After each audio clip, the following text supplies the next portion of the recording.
Hi friends, அனைவருக்கும் காலை வணக்கம். இன்றைக்கி நம்ம வீடியோவில் என்ன பார்க்க போகிறோம்னு பார்த்தீங்கன்னா, பீட்ரூட் கூட்டு தான் ஃப்ரெண்ட்ஸ். கூட்டு தேங்காயெலாம் அரைச்சி ஊற்றி கூட்டு மாதிரி.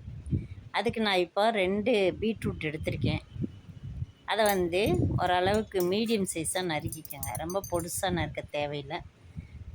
மீடியம் சைஸில் நறுக்கிட்டு அதோட குக்கரில் போட்டு வேக வைக்கணும். ஒரு 3 விசில் விடணும் ஃப்ரெண்ட்ஸ். கண்டிப்பாக குக்கரில் அந்த நறுக்கின காயை போட்டு அதுக்கப்புறமா அதுக்கு தேவையான அளவு உப்பு, தண்ணி ஊற்றி கடலைப்பருப்பையும் அதோட வேக விட்டால் தான் கொஞ்சம் நல்லாயிருக்கும். சாப்பிடும்போது கடலைப்பருப்பு டேஸ்ட்டு தனியாக தெரியும், சூப்பராக இருக்கும்.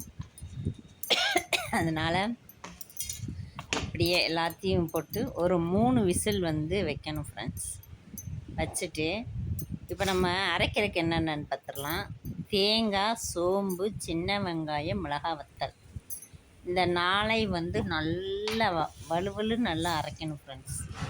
நல்லா அரைச்சி ரெடியாக வச்சுட்டு அடுப்பு சட்டியில் வச்சு எண்ணெயை ஊற்றுறோம், தாளிப்பு கொடுத்துட்றோம். எண்ணெய் காஞ்சோன்னே தாளிச்சிட்டு கடுகுளுந்தம்பருப்பு எல்லாமே போட்டுறோம். கடுகுளுந்தம்பருப்பு, கருவேப்பிலை போட்டுட்டு நல்லா கடுகு வெடித்த உடனே நம்ம அரைச்சி வச்சுருக்கோம் பாருங்கள், அந்த அரவையை அதில் போட்ட வேண்டியதான்.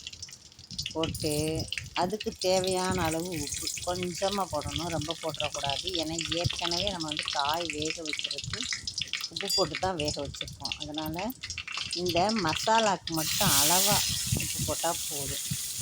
போட்டு நல்லா வதக்கணும் ஃப்ரெண்ட்ஸ். பச்சை வாசனை வரவே கூடாது. அதனால் நல்லா வதக்குங்க. தண்ணியெல்லாம் ஊற்ற வேண்டாம், அப்படியே நல்லா வதக்கிடுங்க.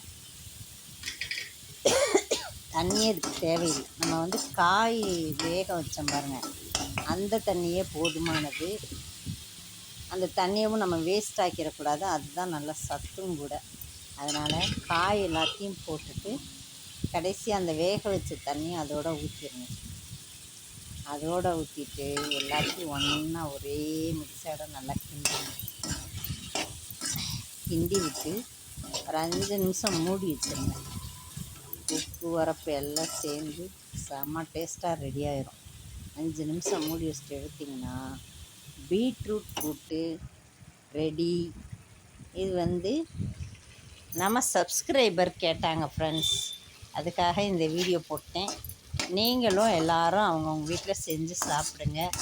ஆரோக்கியமானது, டேஸ்டானது, செமையாக இருக்கும். வீடியோ பிடிச்சிருந்தா லைக் பண்ணுங்கள், மறக்காமல் சப்ஸ்கிரைப் பண்ணுங்கள். பாய்.